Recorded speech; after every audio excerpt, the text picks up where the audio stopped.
मैं सरफराज मोमिन आप लोगों का स्वागत करता हूं आपके यूट्यूब चैनल ज्ञान स्टडी सेंटर में। तो आज हम लोग द लिविंग वर्ल्ड के तीसरे लेक्चर में बायोडाइवर्सिटी पर चर्चा कर रहे होंगे कि बायोडाइवर्सिटी क्या होता है। इससे पहले वाले लेक्चर में हम लोगों ने डिफाइनिंग फीचर और कैरेक्टरिस्टिक फीचर्स के बारे में पढ़ा। उसके बाद हम लोगों ने कुछ फीचर्स के पॉइंट को डिस्कशन करते हुए ये समझा कि क्या वो फीचर डिफाइनिंग फीचर होगा या फिर कैरेक्टरिस्टिक फीचर के अंदर हम लोग रख रहे होंगे। अब इससे आगे हम लोग कंटिन्यू करेंगे और आज के लेक्चर में हम लोग पढ़ेंगे बायोडाइवर्सिटी क्या होता है। वैसे तो बायोडाइवर्सिटी हम लोग बहुत पहले से पढ़ते हुए आते हैं, लेकिन बहुत चीज़ें समझ में नहीं आती। यहाँ पे हम लोग ना एक्स्ट्रा और एडवांस पॉइंट को भी डिस्कशन करते हुए चलेंगे, जिससे हमारे नॉलेज में थोड़ा सा और भी वृद्धि हो, ग्रोथ हो हम लोगों के नॉलेज में। तो पहले ना हम लोग इस वर्ड को समझने का कोशिश करते हैं कि ये वर्ड है क्या। बायोडाइवर्सिटी है, अगर हम लोग वर्ड को तोड़कर समझने का कोशिश करें तो ये वर्ड अपने आप में क्या कहना चाहता है, वहीं से हम लोगों को कुछ ना कुछ क्लैरिटी मिलेगा। तो जब हम इस वर्ड को तोड़ेंगे तो दो वर्ड में टूटेगा, एक होगा बायो, एक होगा डाइवर्सिटी। तो जब हम लोग बायो का मीनिंग निकालते हैं, अब इसका मीनिंग अगर बताना पड़ा बार बार तो क्या फ़ायदा, क्योंकि हम लोग पहले ही लेक्चर में जब बायोलॉजी पढ़ रहे थे तभी हम लोग बायोलॉजी का डिस्कशन किए थे, तो उसमें भी बायो तोड़ कर निकाले थे। बायो का मतलब ही होता है लिविंग, जैसे बायोटिक, अबायोटिक सब चीज़ बनाते हैं ना हम लोग, वहीं से बायो का मतलब होता है लिविंग, मतलब ऐसा ऑर्गेनिज्म जिसमें जान हो, जिसमें प्राण हो, उसको हम लोग लिविंग बोल रहे होंगे। तो बायो मतलब लिविंग। डाइवर्सिटी का मतलब होता है डिफरेंट टाइप्स, या फिर हम लोग बोल सकते हैं इसको प्यार से हेट्रोजेनिटी। इसका क्या मतलब हुआ, अब इस वर्ड दोनों वर्ड को मिलाने से क्या मतलब हुआ, अगर हम लिविंग को और भी अच्छे से समझे तो बोल सकते हैं लिविंग ऑर्गेनिजम्स, डिफरेंट टाइप्स, मतलब डिफरेंट टाइप्स का लिविंग ऑर्गेनिजम्स के बारे में डिस्कशन करेंगे। उसके इकोसिस्टम को जानने का कोशिश करेंगे कि वो किस तरह से एक चीज़ दूसरे चीज़ से अपने आप में इंटरेक्ट कर रहा होता है, मतलब बायोडाइवर्सिटी में किस तरह से इंटरेक्ट करता है। इसी सब चीज़ों के बारे में हम लोग इसमें पढ़ने वाले हैं।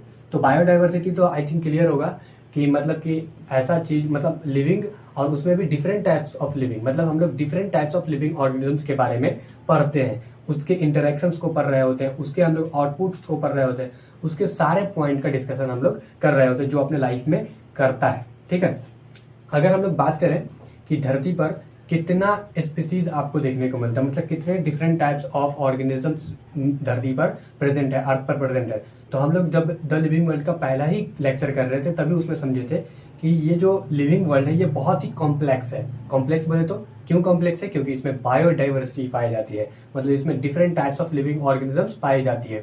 समझ में आ रहा है? तो जब इसमें different types of living organisms पाए जाते हैं तो कितना डिफरेंट टाइप्स ऑफ, कितना डिफरेंट उसका टाइप है, जब हम उसके टाइप्स की ही बारे में बात करेंगे तो तकरीबन 1.7 से 1.8 मिलियन, कितना 1.7 से 1.8 मिलियन, बोलने का मतलब 17 से 18 लाख सिर्फ स्पीसीज अर्थ पर प्रेजेंट है। समझ में आ रहा है? सिर्फ स्पीसीज कितना, 17 से 18 लाख। इसमें यह नहीं बोलना कि एनिमल एक स्पीसीज हो गया, प्लांट एक स्पीसीज हो गया, नहीं, एनिमल के अंदर भी बहुत तरह की स्पीसीज होती है। ठीक है, जैसे ह्यूमन बींग्स अलग स्पीसीज हो गया, काऊ का अलग स्पीसीज हो गया, बफेलो का अलग स्पीसीज हो गया, सब चीज़ों का स्पीसीज क्या होता है, अलग अलग होता है। समझ में आ रहा है ना? तो इसीलिए हम लोग बोलते हैं कि अर्थ पर कितना स्पीसीज पाया जाता है, 1.7 से लेके 1.8 मिलियन तक का स्पीसीज यहाँ पर अर्थ पर प्रेजेंट है। 1.7 to 1.8 million different types of living organisms. Different types of living organisms को हम लोग एक शब्द में अगर डिफाइन करें तो बोल सकते हैं स्पीसीज। क्या बोल सकते हैं हम लोग? स्पीसीज। तो 1.7 से 1.8 मिलियन स्पीसीज क्या है, आर आइडेंटिफाइड, हम लोगों ने आइडेंटिफाइड किया है। ठीक है, मतलब ये बोलना बिल्कुल गलत हो जाएगा कि अर्थ पर केवल 1.7 से 1.8 मिलियन तक स्पीसीज पाया जाता है। नहीं, 1.7 से 1.8 मिलियन तक नहीं, कुछ भी हो सकता है। इसमें नंबर इंक्रीज भी हो सकता है, इसमें नंबर बहुत इंक्रीज होगा, डिक्रीज होने का सवाल पैदा नहीं होता है। हो सकता है 20 मिलियन हो सकता है 50 मिलियन हो। अब आगे अगर जब ऑर्गेनिजम्स एंड पॉपुलेशन या फिर इकोसिस्टम में आप लोग पढ़ेंगे, जब बायोडाइवर्सिटी, जब हम लोग 12th क्लास में उसका एक तरह का मतलब डेडिकेटेड चैप्टर है एक, जब उसमें पढ़ेंगे हम लोग तो देखेंगे कि अलग अलग तरह के वैज्ञानिकों का अलग अलग तरह का डेटा है स्पीसीज को लेकर। एक वैज्ञानिक बोलते हैं कि तकरीबन 7 मिलियन, कितना, 7 मिलियन स्पीसीज अर्थ पर प्रेजेंट है, जिसमें से हम लोगों ने 1.7 से 1.8 मिलियन स्पीसीज को डिस्क्राइब किया है, आइडेंटिफाइड किया है, मतलब खोज निकाला है। अभी हम लोग इससे आगे बहुत सारे स्पीसीज को नहीं खोज पाए, उसके बारे में जान ही नहीं पाए। जब जानेंगे तो वो भी हमारे नंबर में क्या होगा, डेटा में ऐड ऑन हो जाएगा। कुछ वैज्ञानिकों का मानना है कि 20 से 50 मिलियन, कितना, 20 से 50 मिलियन स्पीसीज अर्थ पर प्रेजेंट है, और जिसमें से हम लोग सिर्फ कितना 1.7 से 1.8 मिलियन स्पीसीज को ही जानते हैं। समझ में आ रहा है ना, 1.7 से 1.8 मिलियन स्पीसीज के बारे में ही जानते हैं। तो ये नंबर बहुत ही छोटा हो जाता है, लेकिन अगर हम लोग इस अलग पॉइंट ऑफ व्यू से देखें, सारे डेटास को हटा के देखें जो साइंटिस्ट ने दिया है, तो अपने आप में ये क्या बहुत बड़ा ये अचीवमेंट है कि हम लोगों ने 1.7 से 1.8 मिलियन स्पीसीज को खोज निकाला है। अब हो सकता है कि 20 से 50 मिलियन स्पीसीज नहीं हो, उसका आंकड़ा गलत हो, उसका जो डेटा है गलत हो, तब तो हम सही जा रहे हैं, हम मेरी अचीवमेंट सही है, इतना अचीवमेंट भी गलत नहीं है, सही है। लेकिन ये नंबर देख के घबराना नहीं है, इसलिए आपको क्लियरिटी दिया गया है कि 1.7 से 1.8 मिलियन स्पीसीज ही अर्थ पर प्रेजेंट नहीं है, इससे ज़्यादा भी स्पीसीज क्या हो सकती है, अर्थ पर प्रेजेंट हो सकता है। तो हम लोगों ने समझा कि 1.7 से 1.8 मिलियन स्पीसीज क्या है, अर्थ पर सर्वाइव करता है, जिसको हम लोगों ने खोज निकाला है, जिसको हम लोगों ने डिस्क्राइब किया है। अब जैसे कि 17 से 18 लाख स्पीसीज है, इस स्पीसीज को ना हम लोग क्या करते हैं, दो कैटेगरीज में डिवाइड कर देते हैं, ताकि हम लोगों के स्टडीज में आसानी हो। इसका ये मतलब बिल्कुल नहीं होता है कि ये जो 17 से 18 मिलियन स्पीसीज है, इसका सिर्फ दो ही कैटेगरी बनेगा, नहीं। इसका मेनली हार्डली हम लोग दो कैटेगरी बनाते हैं, उस कैटेगरी के अंदर फर्दर बहुत सारी कैटेगरीज बनेगी, मतलब बहुत सारी कैटेगरी बनेगी, जिसमें हम लोग स्पीसीज को काउंटिंग कर रहे होंगे, स्पीसीज को रख रहे होंगे।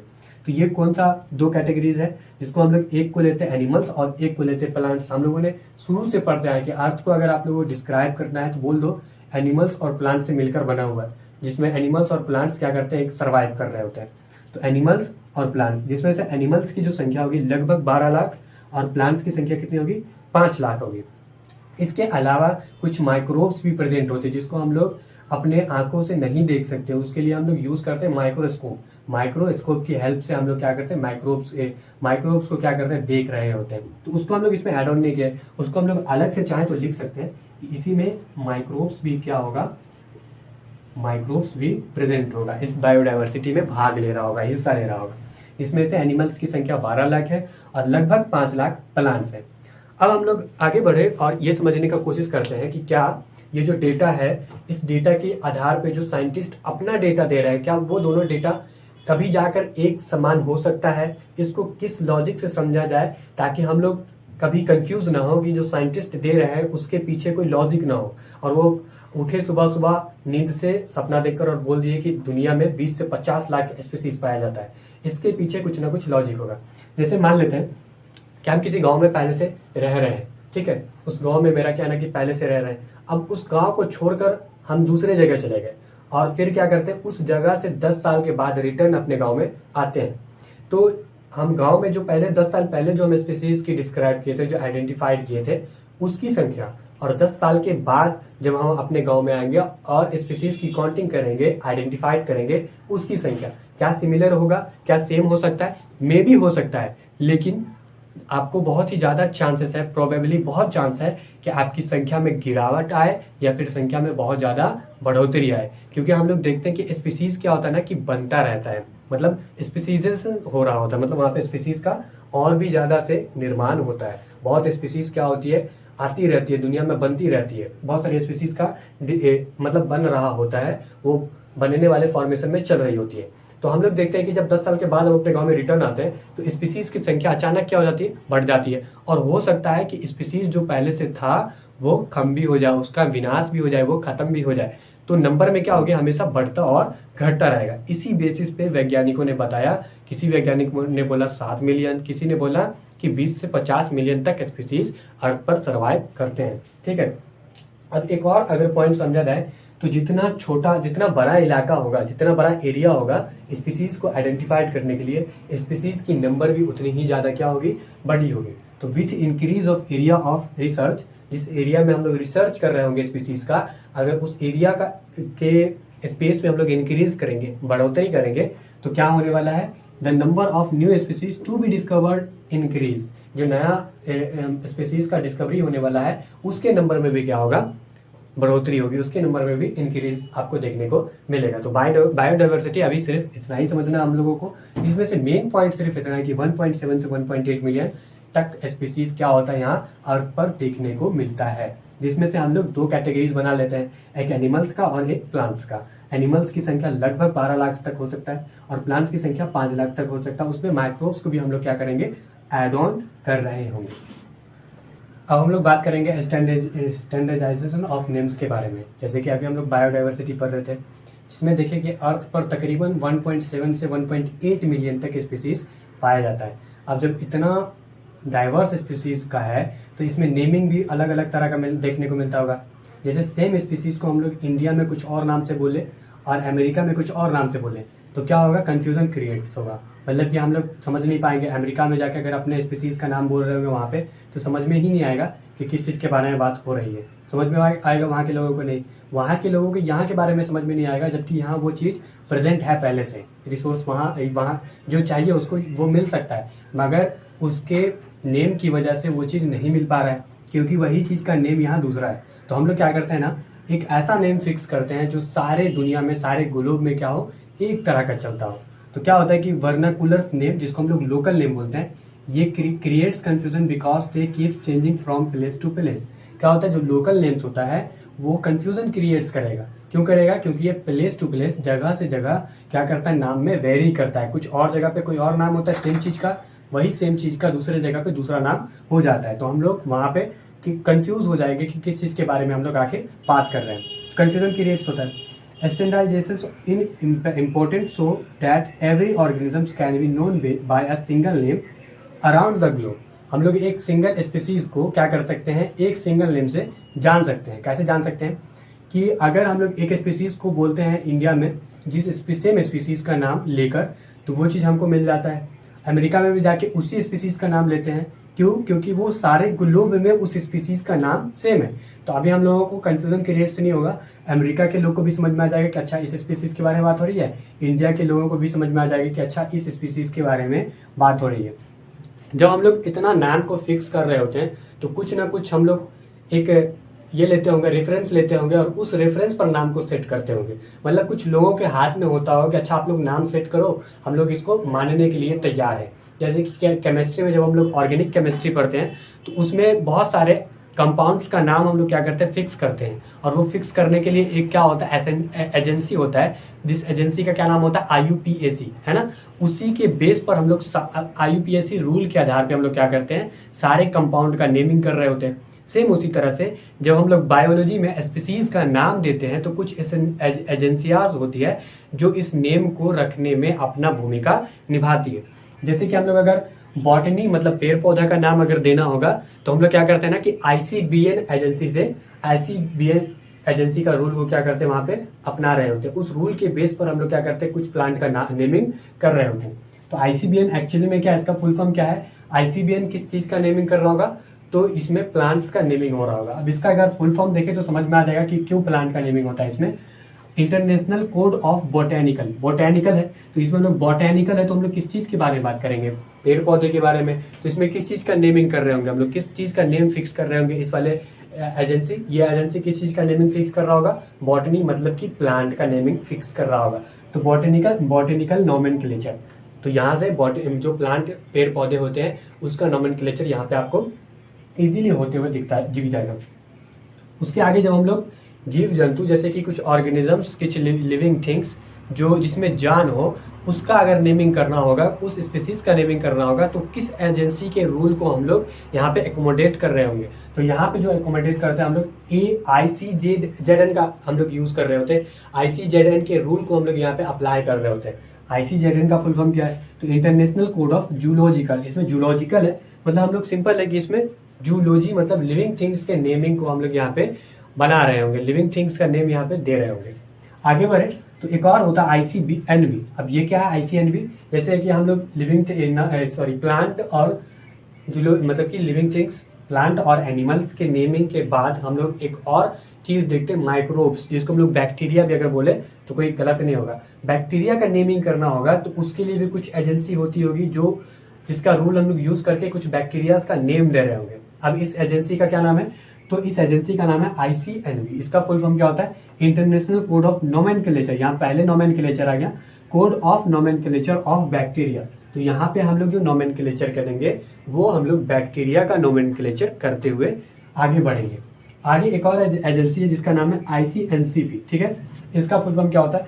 International code of nomenclature of cultivated plants. Cultivated plant जिसको हम लोग ब्रीडिंग के माध्यम से, हम जो प्लांट आता है, जो दुनिया में आता है ब्रीड के माध्यम से, जो हम लोग नया नया प्लांट आता है या फिर ग्रोथ करता है, उस पे जो उसी प्लांट को हम लोग कल्टीवेटेड प्लांट कहते हैं। और उस प्लांट का भी हम लोग क्या करेंगे, यहाँ पे नेमिंग करेंगे। उसका नेमिंग करने के लिए अलग तरह का एजेंसी है। अब ऐसा नहीं कि कल्टीवेटेड प्लांट्स को भी हम लोग ICBN में रख दें, क्योंकि ये तो प्लांट है, ये बॉटेनिकल है, तो हम लोग बॉटेनिकल के अंदर रख देंगे। नहीं जी, ऐसा नहीं होगा, क्योंकि ये कल्टीवेटेड प्लांट्स है, इसको हम लोग खुद बना रहे हैं। तो जब हम लोग खुद बना रहे हैं तो इसका नाम क्या करेंगे, अलग एजेंसी इसके द्वारा रखा जाएगा। तो यहाँ पे होता है ICNCP। इस एजेंसी से हम लोग क्या करते हैं, इस प्लांट का, कल्टीवेटेड प्लांट का नेमिंग कर रहे होते हैं। इसका क्या फुल फॉर्म है? तो international code of nomenclature of cultivated plants. आगे हम लोग देखते हैं कि जो नोमेनक्लेचर होता है उसका क्या क्या रूल्स होगा, उसमें क्या क्या चीज़ हम रूल्स अपना कर नेमिंग कर रहे होंगे, क्या क्या सिंबल सब देखने को मिलेगा। छोटी सी छोटी बात को हम लोग अभी देखते हैं, तब तक आप लोग इसको हम लोग देख लेते हैं कि स्पीसीज के नेम्स को देने के पीछे कौन सा रूल अप्लाई किया जाता है। जैसे कि बहुत सारे वैज्ञानिकों ने अपना अपना रूल दिया कि इस स्पीसीज को इस तरह से लिखना चाहिए, अपना अपना रूल्स था। उसमें से एक फेमस रूल है बायनोमियल्स नोमेनक्लेचर। ये किसने दिया था? इस वैज्ञानिक का नाम था कार्लोस लिनियस, ठीक है। कार्लोस लिनियस था। पहले इस रूल को समझते हैं, फिर इस वैज्ञानिक के पीछे का एक इंटरेस्टिंग कहानी को समझते हैं, इसके नेम के पीछे की कहानी को समझते हैं। तो बायनोमियल नोमेनक्लेचर, नोमेनक्लेचर का मतलब ही होता है नाम देना, ठीक है। नोमेनक्लेचर मतलब नामकरण, किसी भी चीज़ का नामकरण करना। लेकिन यहाँ पे बायनोमियल का क्या मतलब है? तो इसको हम लोग अगर बायफर्क्यूट करें, तोड़े, तो दो वर्ड में तोड़ सकते हैं। एक हो सकता है बाय और एक होगा नोमियल। बाय का क्या मतलब होता है? टू। बाय का मतलब टू, मतलब दो, और नोमियल का मतलब नेम होगा, ठीक है। बाय में भी टू है, और इस टू क्या समझाना चाह रहा है कि बायनोमियल मतलब दो नाम होगा, और दो नाम से मिलाकर हम लोग एक नोमेनक्लेचर कर रहे होंगे, एक स्पीसीज को नाम दे रहे होंगे। दो नाम को मिलाकर एक स्पीसीज का नाम दे रहे होंगे। अब इसमें दो नाम को देने के लिए हम लोग किस किस चीज़ का यूज़ करेंगे उसको समझते हैं। जैसे टू है ना, टू में एक हम लोग नाम यूज़ कर रहे होंगे जेनेरिक नेम, जो भी स्पीसीज होगा उसका generic name, general name use कर रहे होंगे, और एक स्पेसिफिक एपिथेट यूज़ कर रहे होंगे जो साइंटिफिक के द्वारा दिया गया नाम होगा। अब जैसे कि जेनेरिक नेम है, तो यहाँ से हम लोग जेनेरिक से हम लोग निकाल लेते हैं जीनस निकाल लेते हैं, जिसको हम लोग जेनेरिक ही नेम समझ रहे होंगे। और स्पेसिफिक से निकाल लेते हैं हम लोग स्पीसीज, मतलब उस स्पीसीज का बायोलॉजी में क्या नाम होगा उसका नामकरण करेंगे हम लोग। जैसे कि एक एग्जांपल से हम लोग सारे रूल को समझ लेते हैं, बायनोमियल नोमेनक्लेचर के सारे रूल को। जैसे मैंगो का जो साइंटिफिक नेम होता है वो होता है मैग्नीफेरा इंडिका। क्या इंडिका नेम होता है? क्या होता है नेम? Mangifera indica. ये किस चीज़ का साइंटिफिक नेम है? तो मैंगो का। इसमें आप लोग जो भी सिंबल्स देखेंगे, जो भी अंडरलाइन देख रहे होंगे, सबके पीछे कुछ ना कुछ लॉजिक है। जैसे मैग्नीफेरा के नीचे अंडरलाइन, और इंडिका के नीचे भी आपको अंडरलाइन देखने को मिल रहा होगा। जैसे मैग्नीफेरा क्या है? फर्स्ट नेम है, तो इसको हम लोग क्या बोलेंगे? ये जेनेरिक नेम है, या फिर इसको हम लोग जीनस बोलेंगे। इंडिका जो लास्ट नेम है, इसको हम लोग स्पीसीज बोलते हैं, ठीक है। अब यहाँ पे क्या होता है कि आप समझो, तो मैग्नीफेरा और मैग्नीफेरा इंडिका में क्या है कि फर्स्ट नेम में जो जीनस का फर्स्ट अल्फ़ाबेट होगा उसको हम लोग हमेशा कैपिटल से डिनोट करते हैं, और दूसरा जो इंडिका स्पीसीज का जो फर्स्ट लेटर होगा उसको लोअर केस में, बहुत ही कम केस में हम लोग स्मॉल लेटर से हम लोग यूज़ करते हैं, और कभी कभी हम लोग कैपिटल लेटर से भी यूज़ कर रहे होते हैं। लेकिन यहाँ पे क्या होगा, हम लोग हमेशा क्या करेंगे? स्मॉल लेटर से ही यूज़ करेंगे जो स्पीसीज का नेम होगा। अगर हम लोग अब बात करें कि अगर इसी नेम को, मतलब मैंगो के साइंटिफिक नेम को, मैग्नीफेरा इंडिका को, अगर हम लोग हैंड रिटन हाथ से लिखते हैं तब कैसे लिखेंगे? इसके पीछे भी रीज़न है कि हम लोग हाथ से जब लिखते हैं ना, तो उसको क्या करते हैं कि हाथ से लिखने में तो लिखते हैं रोमन स्क्रिप्ट में लिखते हैं, लेकिन हर नेम के नीचे हम लोग क्या करते हैं? अंडरलाइन कर देते हैं। जीनस नेम के नीचे भी अंडरलाइन, और स्पीसीज नेम के अंदर भी हम लोग क्या कर देते हैं? अंडरलाइन कर देते हैं। तो वही चीज़ लिखा गया, if names are hand written, हाथ से लिखा गया होगा तो genus and species are separately, genus और स्पीसीज को क्या करेंगे हम लोग? सेपरेटली लिखेंगे। अंडरलाइन की फॉर्म में लिखेंगे, मतलब दोनों के नीचे क्या होना चाहिए? अंडरलाइन होना चाहिए, to show their Latin origin. तो और ये जो नेम लिखेंगे हम लोग किस लेटर में लिख रहे होंगे? तो लैटिन स्क्रिप्ट में लिख रहे होंगे, जो इंग्लिश भाषा होगा, ठीक है। अभी हम लोग अगर आगे बात करें कि अगर इसी नेम को हम लोग टाइप करते हैं, टाइपिंग के माध्यम से लिखते हैं, तब कैसे लिखेंगे? अभी तो हैंड रिटन से लिख रहे होंगे, तो क्या करेंगे कि सब पहले लेटर को हम लोग कैपिटल, दूसरे लेटर को मतलब दूसरे स्पीसीज के फर्स्ट लेटर को हम लोग स्मॉल लेटर से लिखेंगे, दूसरा कि दोनों ही लेटर को हम लोग किस में लिखेंगे तो लैटिन ओरिजिन में लिखेंगे। दूसरी बात कि हर नेम के नीचे अंडरलाइन होना चाहिए और दोनों ही नेम को हम लोग सेपरेटली लिख रहे होंगे, सटा कर नहीं लिखेंगे। जैसे मैग्नीफेरा अलग और इंडिका अलग है। अगर हम लोग टाइप करते तो क्या होता है, they are types in italics. क्या करेंगे हम लोग, इटैलिक में टाइप करेंगे। इटैलिक का क्या मतलब होता है कि जो नाम होगा ना, अब इसको थोड़ा टेढ़ा करके लिख देंगे तब वो हो जाएगा इटैलिक। इस तरह से हम लोग झुका के लिख देंगे मैग्नीफेरा को, और इंडिका को भी हम लोग क्या करेंगे, झुका कर लिख देंगे। लेकिन इसका स्क्रिप्ट क्या होगा तो लैटिन ओरिजिन ही होगा। अभी जो बाइनोमियल नोमेनक्लेचर किस वैज्ञानिक ने दिया था, तो कार्लोस लिनियस ने दिया था। लेकिन इसका नेम कार्लोस लिनियस है ही नहीं। इसका नेम क्या है, इसका जो पहले वाला नेम था वो था कार्ल वैन लीन। क्या नाम था, कार्ल वैन लीन था, जिन्होंने बाइनोमियल नोमेनक्लेचर का खोज किया। और मतलब ये रूल दुनिया के सामने रखा कि इसके आधार पे हम लोग क्या कर सकते हैं, किसी भी स्पीसीज का नामकरण कर सकते हैं, नोमेनक्लेचर कर सकते हैं। लेकिन इन्होंने अपना नाम चेंज करके कार्लोस लिनियस क्यों किया, क्योंकि दुनिया को ये बताना चाहते थे कि अगर हम किसी स्पीसीज का नाम लिखते हैं तो उसको थोड़ा शॉर्ट करके लिख सकते हैं, ताकि हम लोग समझ सके कि अच्छे से समझ सके कि अच्छा इस स्पीसीज का नाम ये है, इस स्पीसीज का नाम ये है। तो इन्होंने सबसे पहला एक्सपेरिमेंट अपने नाम पर ही कर दिया, अपने नाम को ही शॉर्टकट करके क्या बना लिया, कार्लोस लिनियस बना लिया। जिससे क्या हो, लोगों के अंदर समझ में आए कि अच्छा बाइनोमियल नोमेनक्लेचर का प्रभाव इतना है। ताकि वैज्ञानिक ने इस नोमेनक्लेचर को दुनिया के सामने प्रस्तुत किया, उन्होंने अपने नाम में भी इसको अप्लाई किया है। मतलब यहाँ से क्या होता है कि बाइनोमियल नोमेनक्लेचर का वैल्यू क्या हो जाता है, अपने आप बढ़ जाता है वैज्ञानिक के नाम पे। अब क्या होता है कि किसी चीज़ का जब हम खोज करते हैं, किसी चीज़ का जब हम नाम देते हैं तो चाहते हैं कि उसके पीछे हमारा नाम हो, जिससे हमें क्रेडिट मिले कि अच्छा इस वैज्ञानिक ने ये खोज किया था। जैसे मान लेते हैं कि लिनियस, जो कार्लोस लिनियस है, इन्होंने ही क्या किया, इस मैंगो के साइंटिफिक नाम को डिस्क्राइब किया, इस मैंगो के साइंटिफिक नाम को दुनिया के सामने रखा।